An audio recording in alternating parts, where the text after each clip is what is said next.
When I was a child, there were certain etiquettes. For example, when you had to wear a hat, you had to wear gloves. You had to, of course, put money in the tray that was passed around.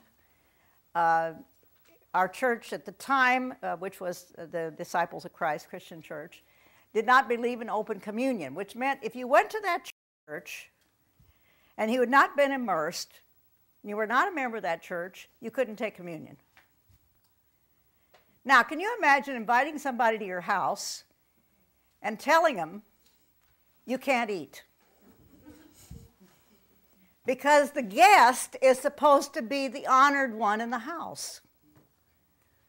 So some of the false, phony ways in which we set up the games, later they voted against this. They changed it, and it became open communion. But I'm just talking about what I was experiencing at that time. And then at the end of the service, you were to go out, and you were to walk by the pastor, and you were to shake his hand and tell him what a good sermon it was.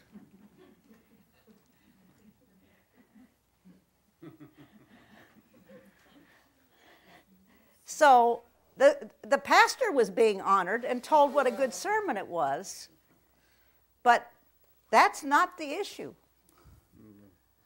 And in fact, most people were lying to the pastor. Now, I'm only about this high when I have to do this. I'm talking about a little girl. But this was the etiquette of the church. Integrity is your etiquette. Integrity is your etiquette. It has nothing to do with what you wear.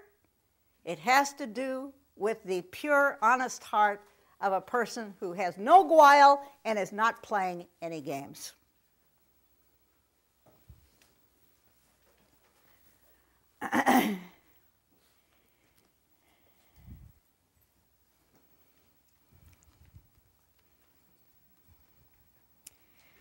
Any man, even a heathen, was allowed to bring an offering or a sacrifice if he was moved to do so.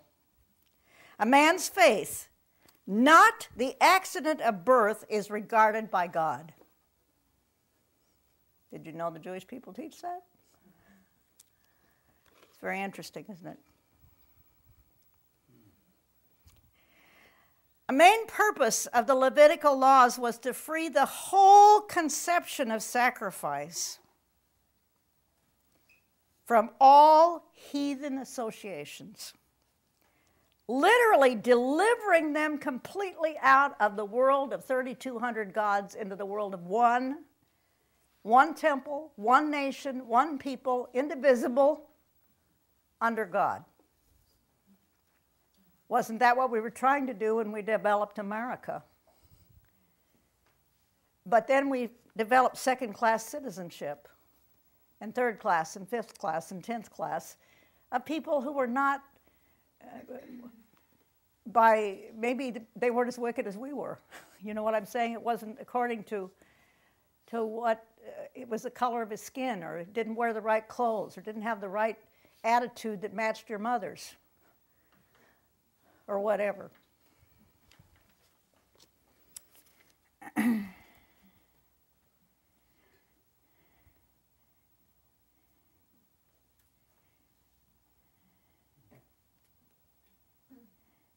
The burnt offering, the oldest and commonest form of sacrifice for the community and the individual, and remained the chief spontaneous offering of the individual.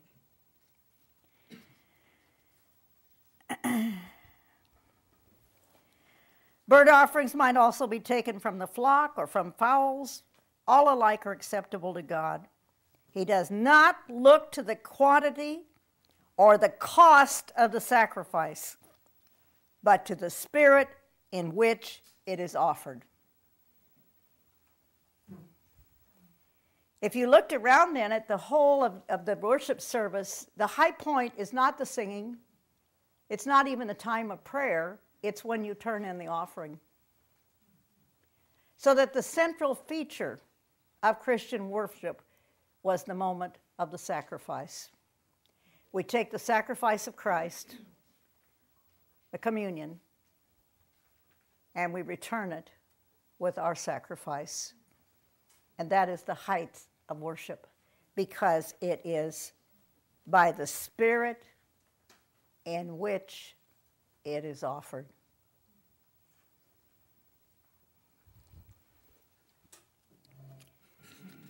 Let's suppose you gave to Good Samaritan. You wrote a check. You asked for a tax receipt. But, and we all do. I'm not saying don't do that. But I'm saying it's the Spirit with which it is given.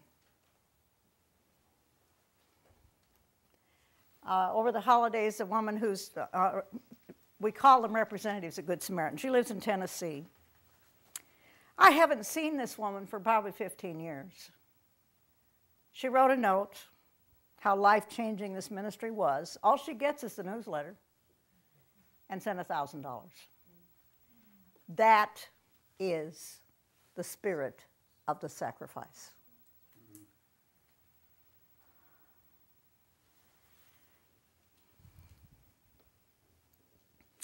Only a very poor man would bring a meal offering instead of an animal or birds. And God views his sacrifice as the highest, as though he had offered to God his very soul. Thus, when the woman put two widow's mites, the widow's mite, I should say, into the temple treasury, she gave the largest donation in the history of the temple. I was in a Jewish service at the synagogue in Israel, and it was a very interesting experience. It was a Sephardic, which is the Spanish part of the synagogues of Judaism. And there's a European, and then there's a Spanish. They have two different kinds. And being a woman, I had to sit in the balcony behind a curtain because only the men and boys could sit on the main floor. So that's how literal it can be. Then what happened, it came to a point in the service where they just go, blah, blah, blah, blah. So what is going on? Oh, they're bidding who's going to give the most money to say the prayer.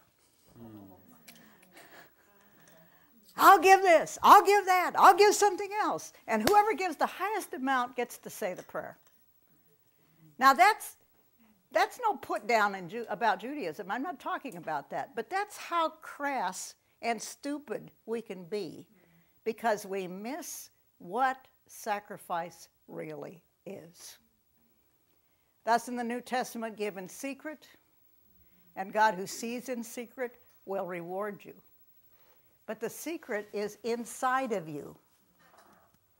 Now, I don't know that any of us have ever arrived at this point.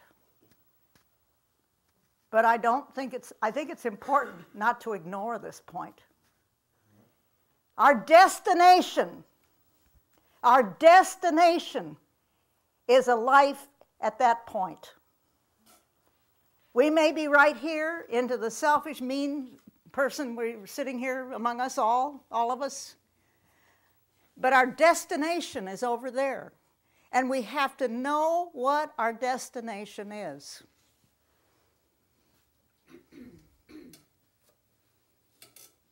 And if we don't know the will of God, then we're going to make our destination, should I take this job or this job?